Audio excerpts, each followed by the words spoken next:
ఎలుగుబంటిని చంపేశాను, వాటిలో వీడు కూడా ఒకడైపోతాడు.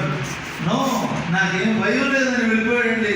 యుద్ధము యుద్ధము యెహోవాదే, యుద్ధము యెహోవాదే. వెళ్ళిపోయాడు. యుద్ధం ఎవరు చేశాడు? సాధారణ ఇక్కడ దెబ్బతగిలితే ముందుకు పడతాం, వెనక పడతాం. ఇక్కడ తగిలితే వెనక పడతాం, ఇక్కడ తగిలితే వెనక పడాలి. కానీ ఈయన ఏమైందో తెలుసా? ముందుకు పడ్డాడు. దేవుడు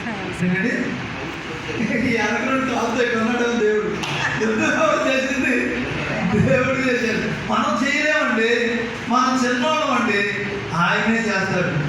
వెంట్రుక ఇట్లా నిలబెడితే ఒడిసతో కొడితే ఆ వెంట్రుకలు కొడతారంట. అంత సూటిగా కొట్టగలవాళ్ళు బైబిల్.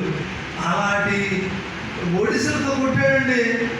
బోర్లు కొట్టాడు, పైకి ఎక్కి తొక్కేశాడు.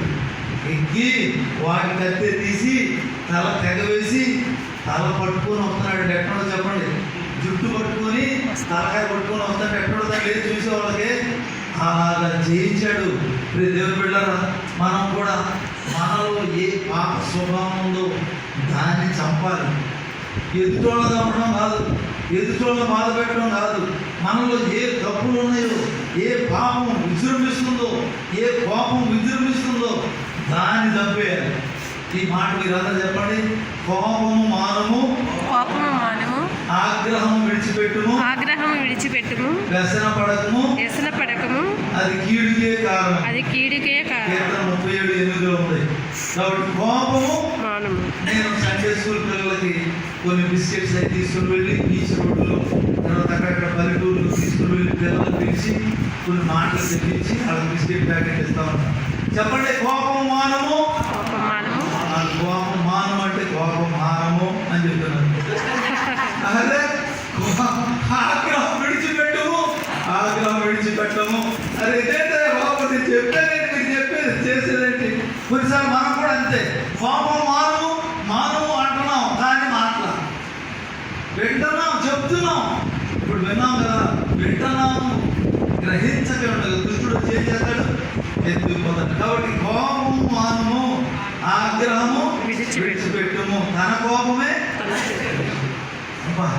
కొంతమంది కోపం వచ్చి గోడకేసి కొట్టేసుకుంటారు, జుట్టు పీక్కుంటారు. అబ్బో, కొంతమంది కోపం వస్తే వంటగదిలో డ్యాన్స్ చేస్తూ ఉంటాయి. ఏంటి దేశాలు? అబ్బో, ఎందుకు కోపం? అబ్బో, ఎంత సెల్ ఫోన్ మీద చూపుతారు కొంతమంది కోపం. సెల్ ఏం చేసిందండి బాబు, దాన్ని పగిలిపోతాను. సెల్ ఈ లోపంలో చాలా ఓ నేను ఒకటికిరాను వెళ్ళగానే మీరు డైనింగ్ టేబుల్ ఎత్తి పడేసాడు. దాన్ని చాలా సామాన్లు ఉన్నాయి. నా కుర్రోడు ఏంటయ్యా అంటే నాకు దాటానికి డబ్బులు ఉన్నాడు. దగ్గర ఎంత భయంకరంగా ఉందో పరిస్థితి. లేదా చిన్న వయసులోనే మన బిడ్డల్ని మరి భక్తిలో పెంచుకుంటే, మారు మనసుకు నడిపించుకుంటే ఎంత దీవెన. నేను చూస్తున్నాను, చిన్నపిల్లల్ని మంచి స్కూల్లో జాయిన్ చేయాలి, మంచి కాలేజీలో జాయిన్ చేయాలి, బస్సు పెట్టాలి, ఎంత ఫీజు అయినా పర్వాలేదు, బాగా చదివించుకోవాలి అని ఆశపడుతున్నారు. కానీ తల్లిదండ్రులు సండే స్కూల్కి మా పిల్లలను పంపాలి, ఆటో పెట్టి సండే స్కూల్కి పంపాలి, చిన్న వయసులోనే మా బిడ్డలు మారు మనసును నడిపించుకోవాలి అనేవాళ్ళు ఎంతమంది ఉన్నారు. ఎంతోమంది మరి చదువు కోసం వెళ్ళి వారి జీవితాన్ని పాడు చేసుకుంటున్నారు.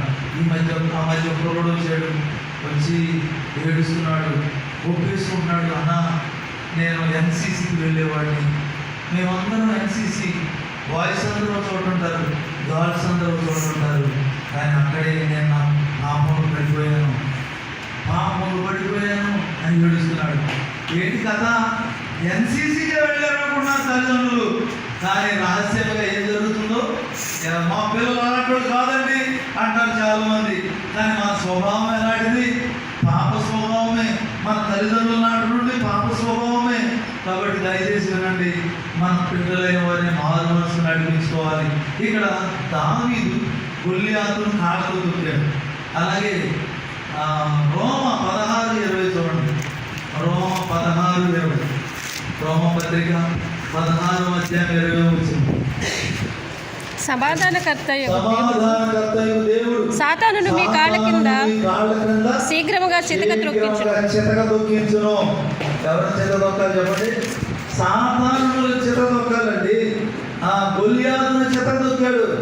కానీ మనం ఏం చేస్తున్నాం చూడండి, హెబ్రీ పత్రిక ఒకసారి చూడండి. హెబ్రీ పత్రిక చూసినట్లయితే అక్కడ ఏం రాయబడిందంటే చూడండి, హెబ్రీ పత్రిక 10వ అధ్యాయము 29వ వచనం చూడండి. 10:29. ఇట్లుండగా ఇట్లుండగా దేవుని కుమారుని పాదములతో త్రొక్కి తాను పరిశుద్ధపరచబడుటకు సాధనమైన నిబంధన రక్తమును అపవిత్రమైనదిగా ఎంచి కృపకు మూలముగా ఆత్మను తిరస్కరించిన వాడు ఎంత ఎక్కువైన దండనకు పాత్రుడగును. దయచేసి వినండి, దేవుని కుమారుని పాదాలతో తొక్కుతున్నాం. ఇది సాతాను తొక్కవలసిన మనము ఎవరు తొక్కుతున్నాం అండి? యేసయ్యని పాదాలతో తొక్కుతున్నాం అంట. న్యాయమేనా ఇది? అంటే వాక్యాన్ని విని దాని ప్రకారం జీవించకపోతే ప్రభువుని కాళ్ళతో తొక్కినట్టే. ఆయన రక్తంలో కడగబడకపోతే, మన పాప స్వభావం మారకపోతే ఇంకా ఆయన రక్తాన్ని అపవిత్రంగా ఇచ్చినట్లే. కాబట్టి మనం ఏం చేస్తున్నామంట?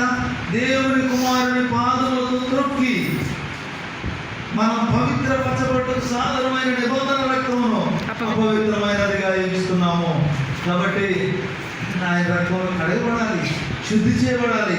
అదే దేవుడు కోరుకుంటున్నాడు. కాబట్టి మన పట్ల దేవునికి చాలా గొప్ప ఉద్దేశాలు ఉన్నాయి. ఏంటో తెలుసా? మనం మారాలి, కొంతమందిని మార్చాలి, మనం పరిశుద్ధపరచబడాలి, కొంతమందిని పరిశుద్ధతలోకి నడిపించాలి. We are saved to save others.